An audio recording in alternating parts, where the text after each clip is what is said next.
디모데전서 6장 11절 12절. 11절은 형제님들이, 12절은 자매님들이. 이렇게 교독하시겠습니다. 시작. 오직 너 하나님의 사람아, 이것들을 피하고 의와 경건과 믿음과 사랑과 인내와 온유를 따르며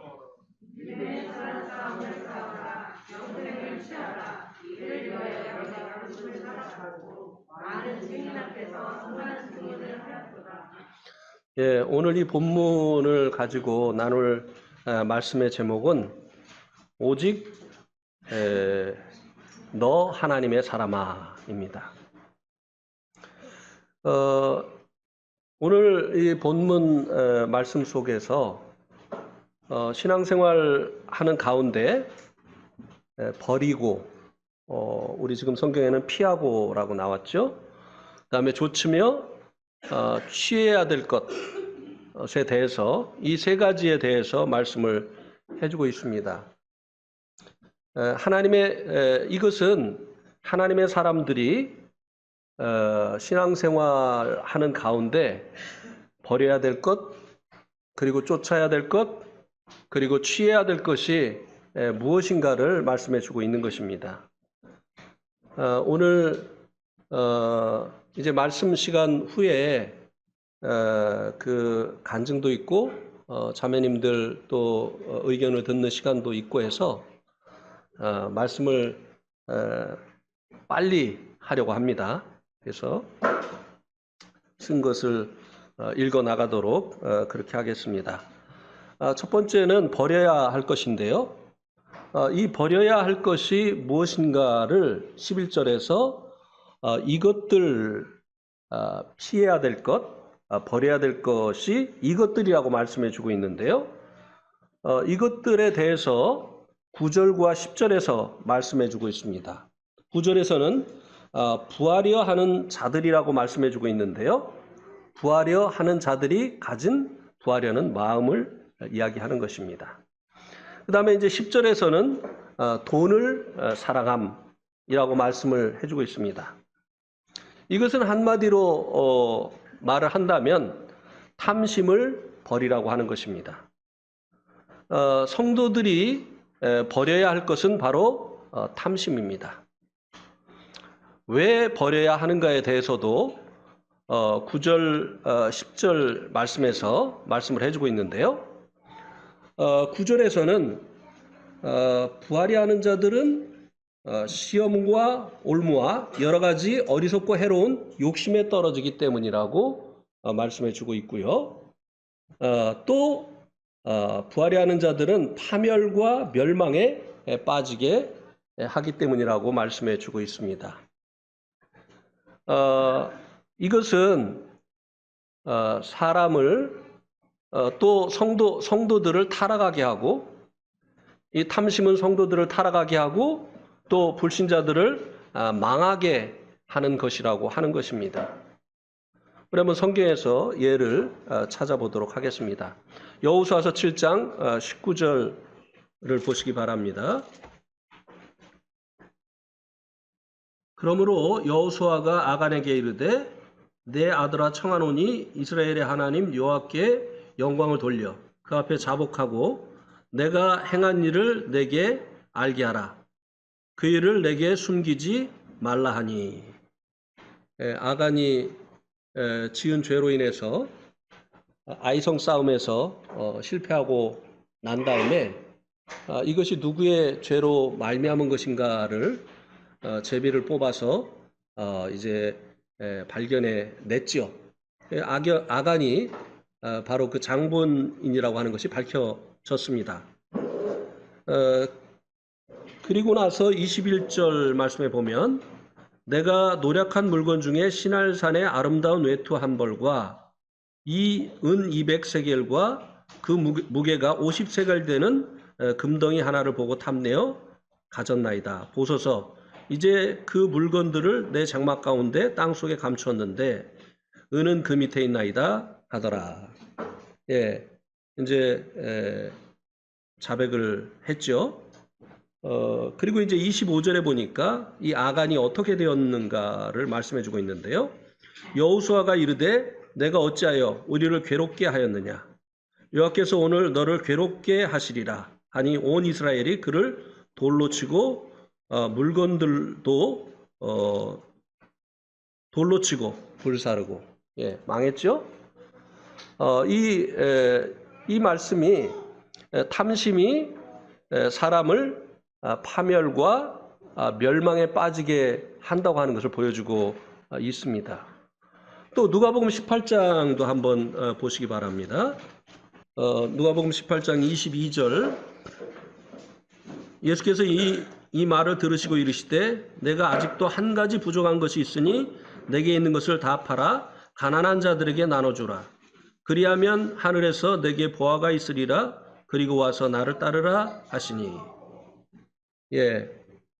영생을 얻기를 원하는 이 젊은 관원에게 주님께서 영생을 얻기를 원하면 이렇게 하라고 말씀을 하셨습니다. 그리고 나서 이제 이 부자의 반응을 23절이 보여주고 있는데요. 그 사람이 큰 부자이므로 이 말씀을 듣고 심히 근심하더라. 그래서 24절에 예수께서 그를 보시고 이르시되 재물이 있는 자는 하나님의 나라에 들어가기가 얼마나 어려운지 낙타가 바늘귀로 들어가는 것이 부자가 하나님의 나라에 들어가는 것보다 쉬우니라 하시니. 자기가 원하는 영생이 무엇인지도 모르고 구했던 사람이죠.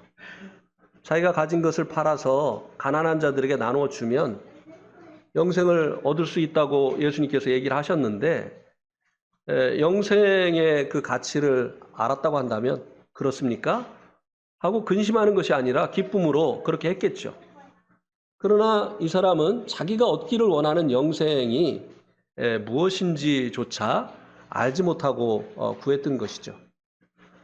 그래서 결국은 이 사람이 예수님께서 하신 말씀을 듣고 근심하는 반응을 보였다고 말씀해 주고 있습니다. 그래서 예수님께서 부자가 천국에 들어가는 것은 나귀가 바늘귀로 들어가는 것처럼 어렵다, 불가능하다.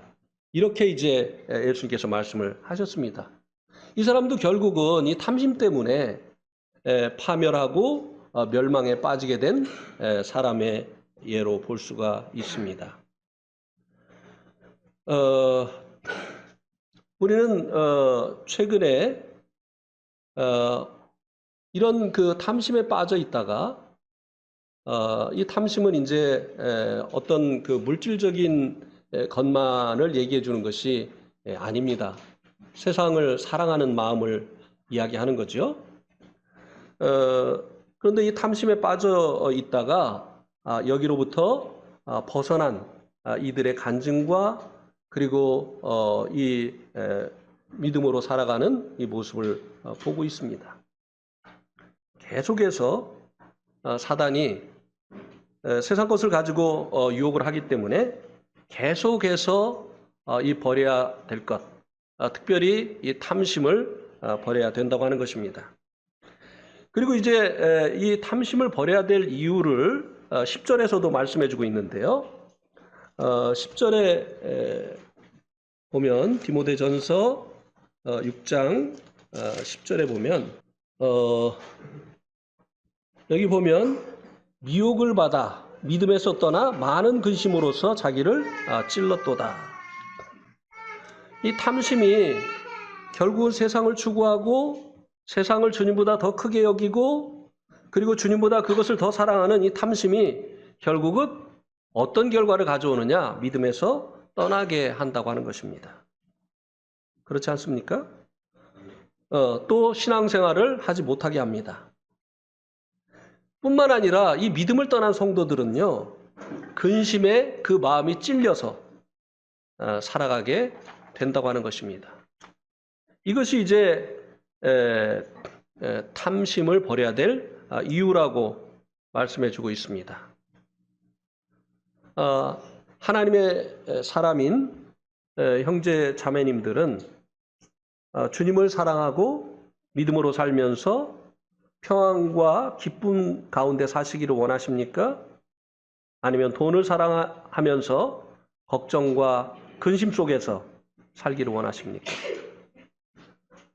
여러분들이 주님 주시는 그 평안과 기쁨 가운데 사시기를 원하신다면 탐심을 버리시기를 바랍니다. 우리 한번 노새에 대해서 한번 살펴보도록 하죠. 창세기 19장 1절 말씀을 한번 보시기 바랍니다. 창세기 19장 1절에 보면 저녁 때에 두 천사가 소돔에 이르니 마침 롯이 소돔 성문에 앉아 있다가 그들을 보고 일어나 영접하고 땅에 엎드려 절하며. 롯이 이제 이 세상을 사랑한 탐심으로 많은 그 인생의 시간들을 허비한 대표적인 사람으로 성경에 소개되고 있습니다. 그런데 그가 세상적으로는 출세를 한 것을 보여주고 있습니다. 우리가 방금 읽은 창세기 19장 1절 말씀에 성문에 앉았다고 했어요. 이 당시에 성문에 앉은 사람들은 그 성 안에 살고 있는 사람들의 그 지도자를 의미를 합니다. 이 롯은 이방인이었어요. 원래 이 소돔 사람이 아니었죠. 그가 얼마나 여기에까지 오르기 위해서 노력했는가를 우리가 이제 상상해 볼 수 있는 것이죠. 그러니까 세상적으로는 그가 성공을 했습니다. 그런데 그가 영적으로는 어떤 결말을 맛보게 됐습니까?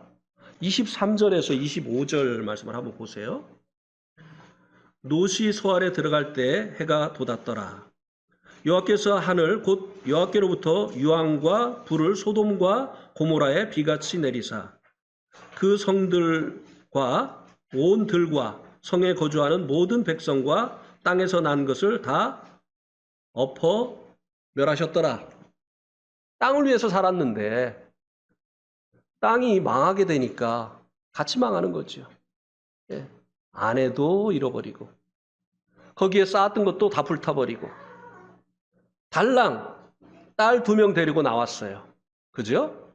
그런데 그 딸들도요, 몸만 데리고 나온 겁니다. 그들의 정신은요, 소돔의 정신이었어요. 그래서 아버지하고 이제 그 관계를 맺어서 자녀들을 낳잖아요.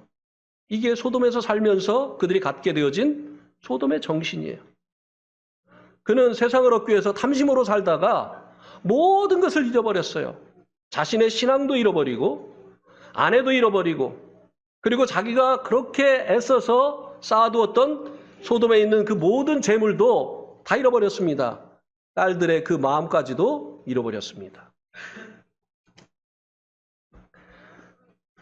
그래서 이 탐심을 버려야 된다고 말씀해 주고 있는 것입니다. 그 다음에 두 번째는 좇아야 될 것, 따라야 될 것에 대해서 말씀해 주고 있는데요. 6장 11절에 보면 피하고 그 다음에 따라야 될 것을 의와 경건과 믿음과 사랑과 인내와 온유를 따르라. 예. 이렇게 이제 6가지 것을 말씀해 주고 있는데요. 의와 경건은 삶 속에서 하나님을 의식하면서 살아가는 성도들의 삶에 나타나는 열매입니다. 의와 경건. 의는 바르게 살아가는 것을 의미합니다. 경건은 하나님 앞에서 살아가는 것을 의미합니다. 경건한 성도가 바르게 살아가는 것이죠. 하나님을 의식하면서 매사에 하나님을 의식하면서 살아가는 사람이 바른 말을 하게 돼 있고 그리고 바르게 행동하게 되어 있다고 하는 것입니다. 교회에서만 의롭고 경건한 성도는 의와 경건을 따르는 것이 아닙니다. 교회에서 사용하는 언어와 세상에서 사용하는 언어가 같아야 되는 것입니다. 하나님께서는 어디에서나 계시기 때문에 그렇습니다. 또 성도들과 같이 행동을 할 때와 세상에서 행동을 할 때 차이가 없어야 됩니다. 제가 알고 있는 그 한 분이 계신데요. 이분의 별명이 천사의 미소였어요. 교회에서만. 그래가지고 이 교회에 처음 온 사람들이 어떻게 하면 저렇게 그 천사의 미소를 지으면서 살 수 있느냐, 이 도전을 받을 정도였어요. 그런데 이분의 집 장롱에서 대마초가 발견이 되어서 감옥 생활을 했습니다. 참된 경건이 아니죠. 예. 참된 의로움과 경건은요, 언제 어디서나 하나님을 의식하면서 사는 것이에요.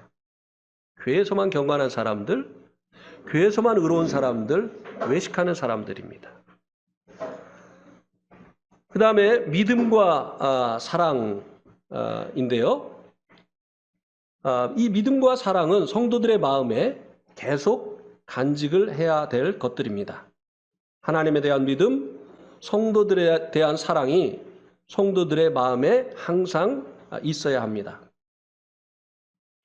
믿음은 성도가 어떤 일을 결정할 때나 자기의 그 삶에 문제가 발생했을 때 필요합니다. 믿음은 어떠한 성도의 그 믿음은요, 언제 드러나느냐, 어떻게 드러나느냐, 행함을 통해서 드러납니다. 말이 아닙니다. 말은 우리가 무슨 말이든지 할 수 있죠.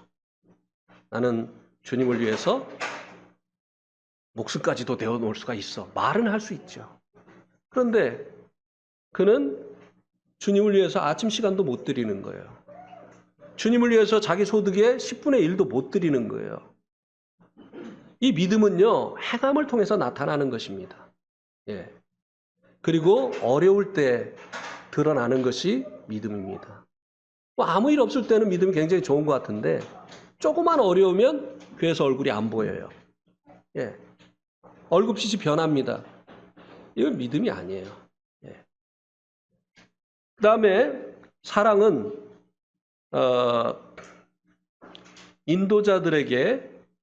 교회 인도자들에게 순종하는 것으로 나타납니다. 하나님을 우리가 사랑하는 것은요, 하나님께 순종하는 것으로 나타나요.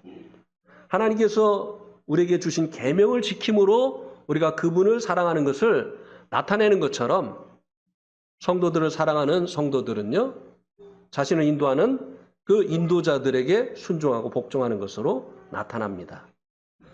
그 다음에 연약한 성도들을 참아주고 기다려주면서 그들이 성장하도록 돕는 것으로 나타납니다. 이 부분에 대해서 참 요즘 저는 마음에 참 감사하고 자랑하고 싶은 마음이 있어요. 선교사들이 방문했을 때 그들을 도우려고 힘을 다해서 연보를 하고 또 그들이 가고 난 후에는 그들이 남겨놓은 기도 제목을 붙들고 기도하는 것으로 우리 내동교회 성도들의 사랑이 나타나고 있기 때문입니다. 예. 전에는 이런 모습을 그렇게 볼 수가 없었습니다. 참 안타까웠죠. 예. 그 다음에 이제 인내와 온유인데요. 이것은 성도들의 밖으로 드러내야 될 덕목입니다. 성도들은요, 환난 중에도 기뻐합니다. 왜냐하면요, 이 환난이 인내를 만들어내는 줄 알기 때문입니다. 또 성도들은 고난을 참아냄으로 인해서 신앙이 성장하게 됩니다. 이 온유 또한 성도들의 삶에 맺혀지는 열매인데요. 온유한 자는요, 하나님께서 마음대로 사용을 하실 수가 있습니다. 그는 부드러운 마음을 가지고 있기 때문입니다. 또한 이 온유한 마음을 가진 성도들은 거친 성도들을 고치는 영적 의사의 역할을 하게 됩니다. 온유한 성도는 어린아이들과 연약한 성도들이 가까이 머물게 됩니다. 이 온유한 사람은요, 짐승들도 알아봐요. 이 마음이 단단한 사람은요, 짐승들도 막 이렇게 하는데, 온유한 성도들은요, 이 짐승들이 와가지고 막 이렇게 비비고 이렇게 하지 않습니까? 한번 시험해 보세요. 강아지하고 고양이로 한번 시험해 보시기 바랍니다. 그러나 여기에 이제 나와 있는 이런 이제 덕목들은요, 사실 우리의 본성과 거리가 먼 것들입니다. 그래서 이런 것들이 우리에게 나타나려고 하면요, 우리가 우리의 이 본성, 이 육신을 이제 부인하고 우리 안에 찾아오신 주님이신 성령님으로 살아야 된다고 하는 것입니다. 그렇게 하게 되어질 때 하나님의 사람인 우리들의 삶 속에서 이런 열매들이 맺혀지게 되어진다고 하는 것입니다. 이렇게 이제 성도들의 삶 속에서 이런 열매들이 맺어지게 될 때 또한 하나님께서 우리를 세상에 높이 드시어서 자랑하시게 되는 거죠. 예. 그다음에 이제 세 번째는 취해야 될 것에 대해서 말씀을 해주고 있는데요. 그것은 12절에 나와 있습니다. 믿음의 선한 싸움을 싸우라, 영생을 취하라. 예. 믿음의 선한 싸움과 영생을 취하는 것입니다. 믿음의 이 선한 싸움은 성도가 싸워야 될 싸움인데요. 이것은 버려야 할 것을 버리고 또 따라가야 될 것을 따라가기 위해서 싸워야 될 싸움을 의미하는 것입니다. 곧 탐심과의 싸움입니다. 이 탐심은요, 성도들이 싸워서 이겨야만 될 적입니다. 이 적은 전쟁에서 승리하려면 적을 죽여야 되죠. 그런데 이 탐심에 붙들려서 살고 있는 성도들은 이 적과 동침을 하고 있는 것입니다. 그런 사람들이 있잖아요. 다른 사람들은 적과 지금 목숨을 걸고 전쟁을 하고 있는데 적과 이 짝짝꿍한 이런 사람들 있잖아요. 배반자, 배신자. 그렇지 않습니까? 예.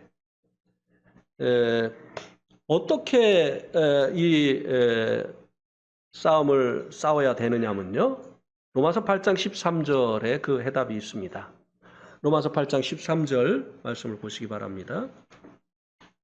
한번 같이 읽겠습니다. 시작.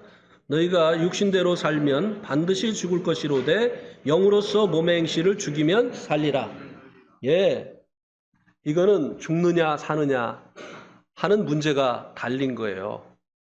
이 탐심과의 싸움은요, 죽느냐 사느냐 하는 문제라고 하는 것입니다. 전쟁에서 살아남으려면 적을 죽여야 되죠.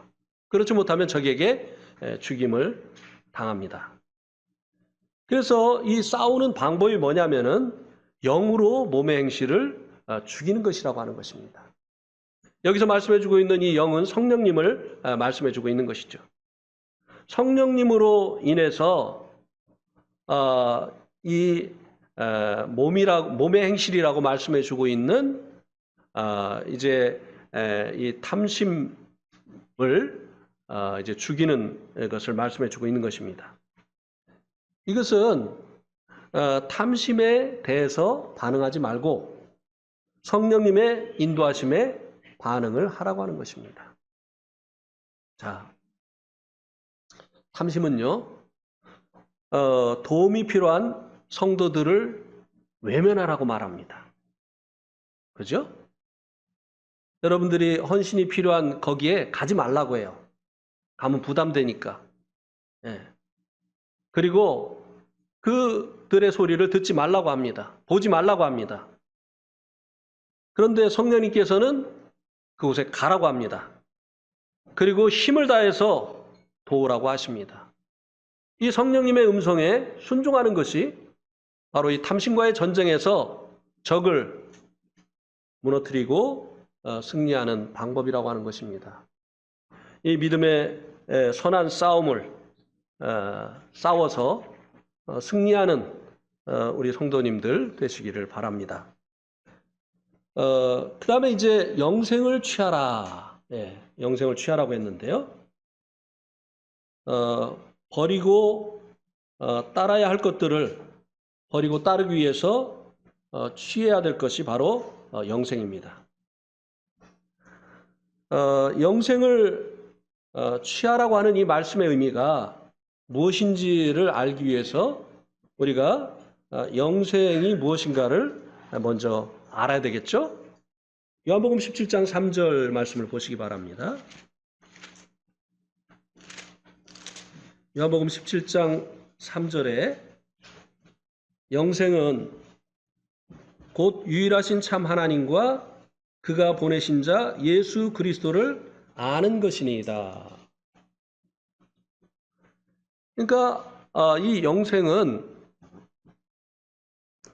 예수님을 하나님을 알기 위해서 예수님을 알아가는 것이라고 말씀해 주고 있습니다.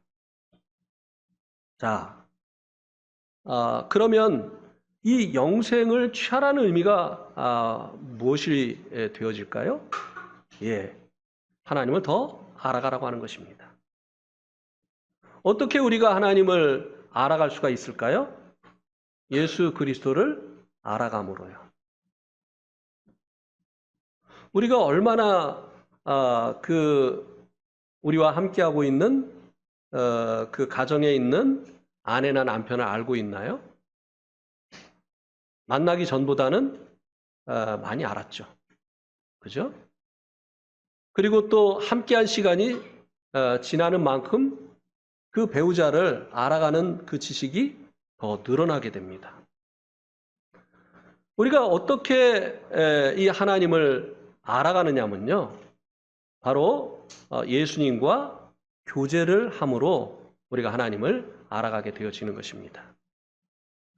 우리 한번 아가서 4장 1절에서 5절 말씀을 한번 보시기 바랍니다. 아가서 4장 1절에서 5절. 내 사랑하는 자여 어여쁘고도 어여쁘다. 널 속에 있는 내 눈이 비둘기 같고 내 머리털은 길르앗산 기슭에 누운 염소떼 같구나. 내 이는 목욕장에서 나오는 덜 깎인 암양 곧 새끼 없는 것은 하나도 없이 각각 쌍태를 낳은 양 같구나. 내 입술은 홍색실 같고 내 입은 어여쁘고 너울 속에 내 뺨은 석류 한쪽 같구나. 내 목은 무기를 두려고 건축한 다윗의 망대 곧 방패 1000개 용사의 모든 방패가 달린 망대 같고 내 두 유방은 백합화 가운데서 꼴을 먹는 쌍태 어린 사슴 같구나. 이런 노래는 이 술람미와 깊은 교제를 나누었던 솔로몬 외에는 부를 수 없는 노래입니다. 그죠? 다른 사람은 알 수 없어요. 이 노래는요, 솔로몬이 결혼을 하고 초야를 이제 지낸 다음에 지어낸 노래입니다. 예, 교제의 결과예요. 우리가 어떻게 하나님을 알아가느냐? 주님과 교제를 통해서, 예수님과 교제를 통해서 이제 우리가 하나님을 알아가게 되어진다고 하는 것입니다. 하나님과 교제를 하는 만큼 우리는 주님과 교제를 하는 만큼 우리는 하나님을 알아가는 거예요. 그래서 그들은요 계속 새로운 노래를 부를 수 있는 거예요. 하나님과 교제가 없는 사람들이 알 수 없는 하나님에 관한 그 지식이 늘어나기 때문에 그들은 계속해서 새 노래를 부를 수 있게 되어지는 것입니다. 그들의 하나님 앞에 드리는 예배는 날마다 새롭습니다. 왜냐하면 이 교제를 통해서 그분을 더 알아가기 때문이죠.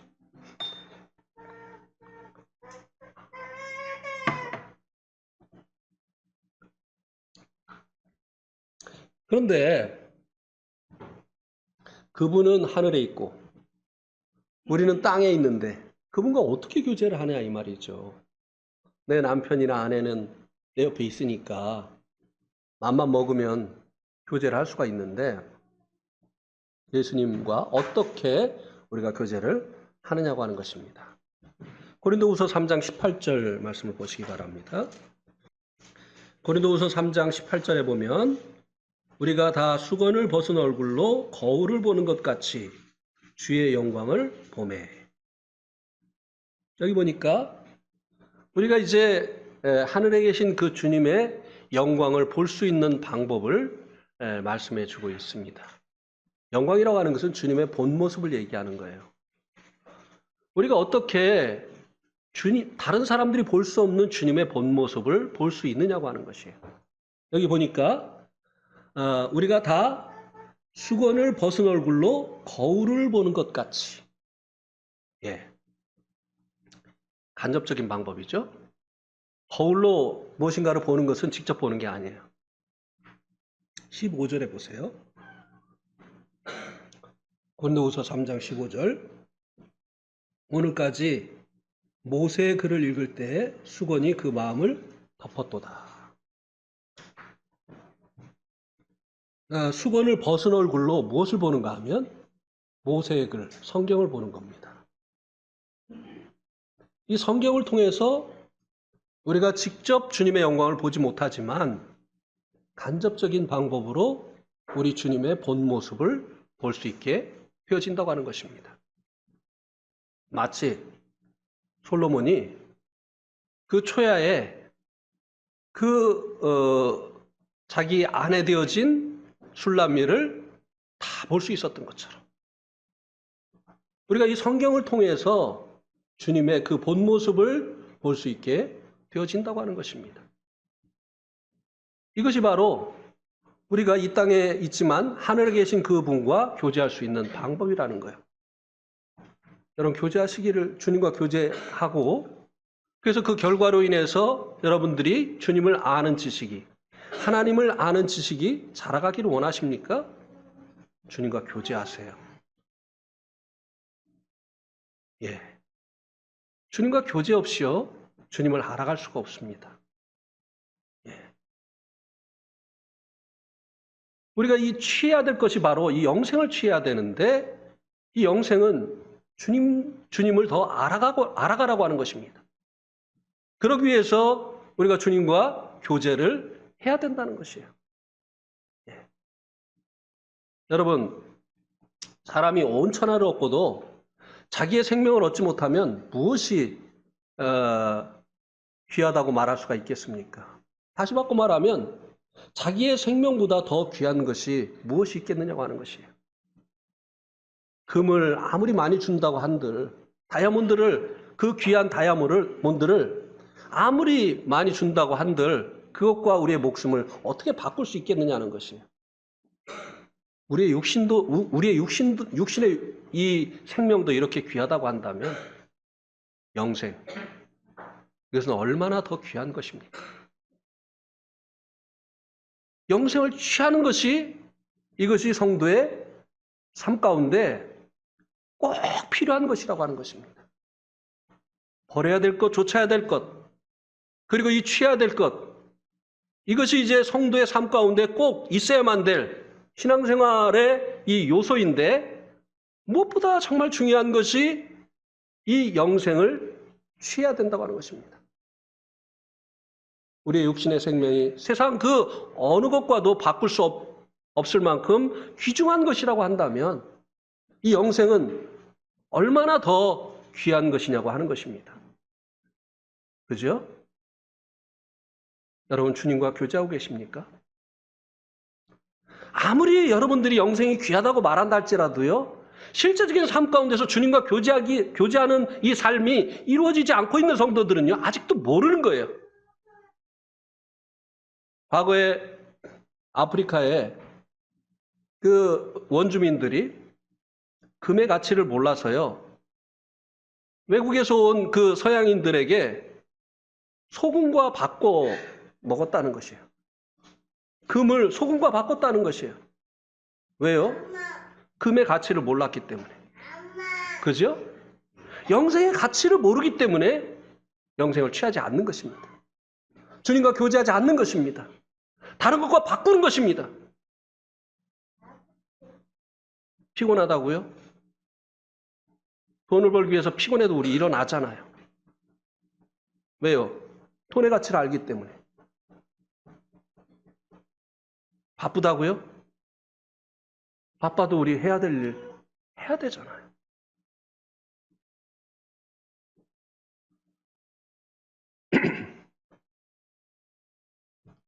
우리가 성경을 통해서 주님과 교제할 수 있습니다. 그래서 우리가 이제 주님과 교제할 때는요, 성경 공부하는 시간이 아니에요. 주님과 교제하는 시간입니다. 교제라고 하는 것은 주고받는 것이죠.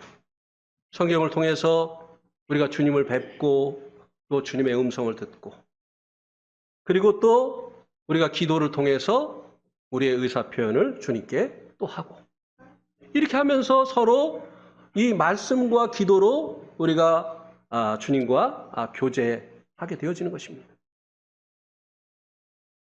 그 결과가 어떻게 나타난다고 여기 말씀해 주고 있느냐면요, 고린도후서 3장 18절에 보면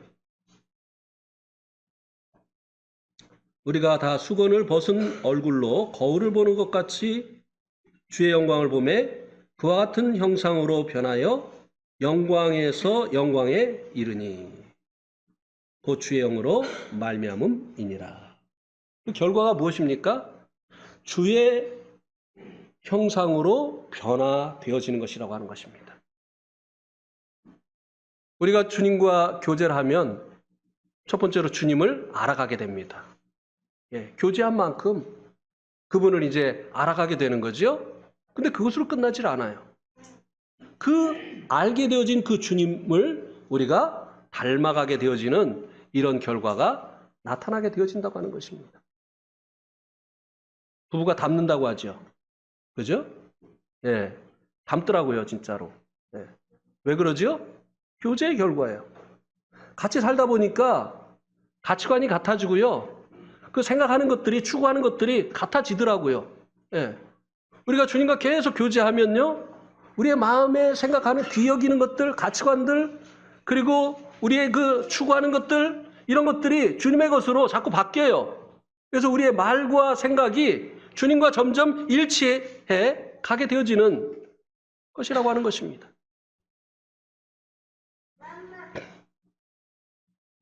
그래서 이제 마지막 부분에는 우리가 이 취해야 될 것을 취해야 되는 그 이유를 말씀을 해주고 있는데요.